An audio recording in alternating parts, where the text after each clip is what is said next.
Ty Dillon's 2021 future is currently uncertain at the moment, and Kyle Larson wrote a very heartfelt essay that I will read for you guys today. What's going, guys? It's Daniel, and welcome back to our video. We're going to first talk about Ty Dillon, as Ty Dillon spoke to the media after the Cup Series race, and his 2021 future is currently uncertain at the moment. I am going to read a quote from the interview last night. I absolutely want to be in the Cup Series. I feel like I'm in the right situation over the right time. I can win races, be a championship contender. My time is not up here. I definitely have a lot to prove still. I feel like I'm starting to reach the pinnacle of myself physically and mentally as a Cup Series driver. Now, for those of you in a little bit of a backstory, German Racing is going to be shutting down at the end of this year as Hamlin and Michael Jordan have purchased the charter from German Racing, as they will be shutting down due to Geico leaving the team at the end of this year. Now, we do know Geico is going to be sponsoring the NASCAR Cup Series as a title sponsor past this year. They're really not sponsoring a lot of other teams, but they're going to be sponsoring NASCAR as a big title sponsor. And also, Ty Dillon did say during an interview that if he has the opportunity to go to the Xfinity Series, that he will go ahead and get an opportunity to try to reprove himself. In my honest opinion, I'm not the biggest Ty Dillon fan. I don't think Ty Dillon is a fantastic driver, but I do think he is a serviceable driver. I think Ty Dillon does have some talent, but I don't think Ty Dillon is a fantastic driver. That being said, I would like Ty Dillon to come back to the Cup Series next year. I think he does deserve a second chance. I mean, German Racing is not a great team, so he really hasn't been able to prove himself out there. He did pretty well in the Xfinity Series. I mean, he didn't do fantastic like his brother Austin Dillon did, but he did contend for championships in NASCAR Xfinity Series, and he did win an Xfinity Series race in 2014, holding off Kyle Busch in a fuel mileage victory.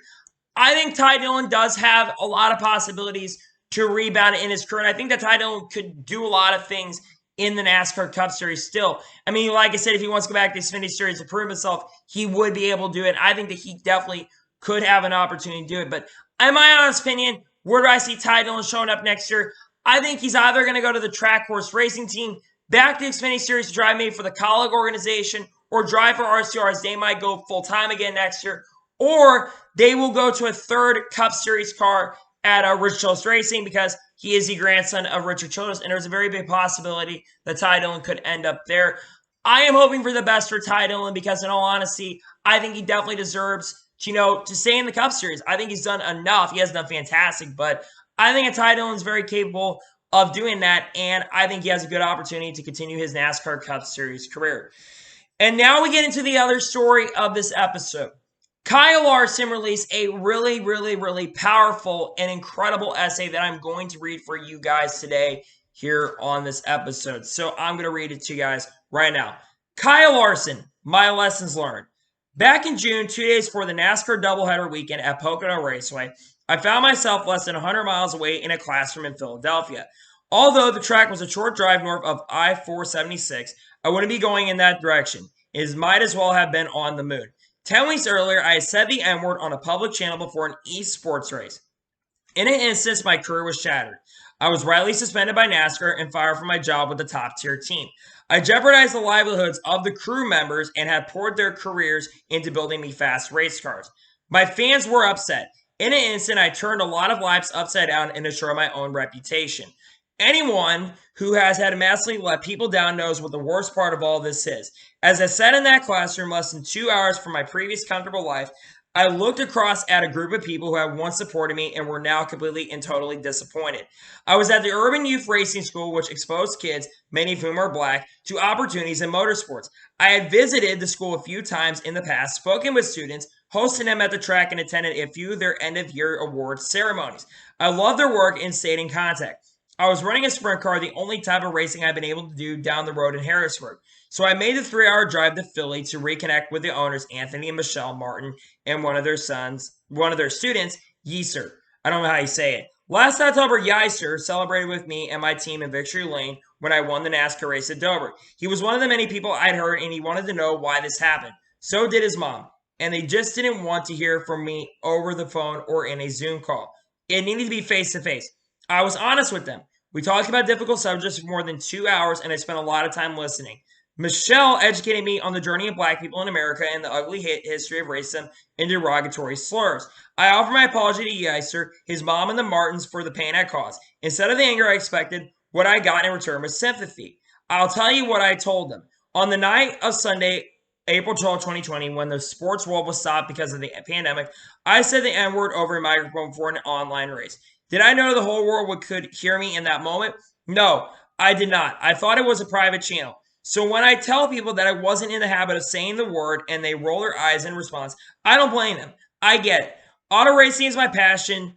During the NASCAR off season, I've sometimes competed overseas. On one of those trips, I was around a group that used the N word casually, almost like a greeting. Of course, it doesn't matter where this happened, how the word was used, or what the people around me did. The fact is that word was said in my presence and I allowed it to happen unchecked. I was ignorant enough to think it was okay, and on the night of that esports event, I used the word similar to how I'd heard it. As I write this, I realize how ridiculous, horrible, and insensitive it all sounds. And what makes it even worse is that I truly do know better. I'm half Japanese. My parents are all interracial couple who have gotten disapproving stares and been made to feel uncomfortable just for being together. And all of a sudden, they were being asked why their 27-year-old Asian American son said something racist. My maternal grandparents were held in an internment camp during World War II. There's absolutely no excuse for my ignorance. My mom and dad's disappointment really affected me. Trust me when I say that they did not raise my sister and I this way. But even though I let them down in a practically hurtful manner, they still supported me when I most needed them. I was and will always be grateful for how they helped me navigate the last 5 months of my life. But as much as my parents have always believed in me, there's no one who holds me to a higher standard than I do. And I had failed. I wanted to hide. I shut down my social media accounts. In the time of COVID-19, wearing a mask in public actually made me feel more comfortable. It wasn't healthy at all. It wasn't healthy at all. I needed to take back control. Since April, I've done a lot of reflecting. I realized how little I really knew about African American experience in this country and racism in general. Educating myself is something I should have done a long time ago because it would have made me a better person. The kind of person who doesn't casually throw around an awful racist word. The kind who makes an effort to understand hate and oppression is symbolized in the death of pain and it caused black people throughout history and still to this day. It was a past time for me to shut up, listen, and learn. The first lesson, the N word is not mine to use. It cannot be part of my vocabulary. The history of the word is connected to slavery, injustice, and trauma that is deep and has gone on for far too long. I truly didn't say the word with intention or degrading or demeaning another person. As you guys have heard, I read a lot of that article to you guys. Now, I think Kyle Larson deserves complete forgiveness. I think he knows he made a massive, massive mistake. You could tell on that night that he was hurt and heartbroken that he made that massive, massive mistake in his career. And in my honest opinion, I think he deserves a second chance. We all make mistakes, and Kyle Larson made a very, very massive mistake. But that does not mean that Kyle Larson doesn't deserve a second chance. I think everyone, unless you do something really, really bad, deserves a complete second chance. I think Kyle Larson should get that second chance. And where do I think he's going to get that second chance? I think that very, very soon that Kyle Larson is going to be headed to Hendrick Motorsports. I seriously think Kyle Larson will be driving the 48 car next year. I seriously think that is going to happen. I've heard rumors that it could happen as early as this week. Maybe today, maybe tomorrow. There is a possibility that it could end up getting announced at Hendrick Motorsports. But man, I just read that article and it's so empowering. I didn't read the rest of it, you guys. You guys can go check that article down. It is an incredible article. Go to KyleLarsonRacing.com and go check out that article because it is a very, very fun read. Well, it's not a fun read, but it's an incredible read and one of the best articles and one of the best essays I've heard from a guy like Kyle Larson. It was incredible. And what sucks for me as a Kyle Larson fan is I've always been a Kyle Larson fan. I grew up listening and watching Kyle Larson come up through the ranks. I've been a fan of Kyle Larson since 2012 when he ran those truck races. So I've been a major Kyle Larson fan because I see the talent in him. And I still think Kyle Larson, one of the most talented young drivers in the Cup Series. And I do believe that he deserves a second chance to prove it to himself. But anyway, that is going to be it for today's video here on the channel. I want to thank you guys for watching. Please like and subscribe to the channel, turn notifications on so you keep me notified when a video does go live on my channel. Follow me on Twitter, Facebook, and Instagram. Links description below for that, and comment your thoughts on today's video. What do you think about Kyle Larson's article? Do you think that he should be forgiven for what he did, or do you think that he should not be forgiven for what he did? Let me know in the comments below. And how do you feel about Ty Dillon's chances of returning to the Cup Series next year? Do you think his chances are certain or not? Let me know in the comments below. Anyway, like I said, I want to thank you guys for watching today's video, and I'll see you guys next time. Take care, everybody.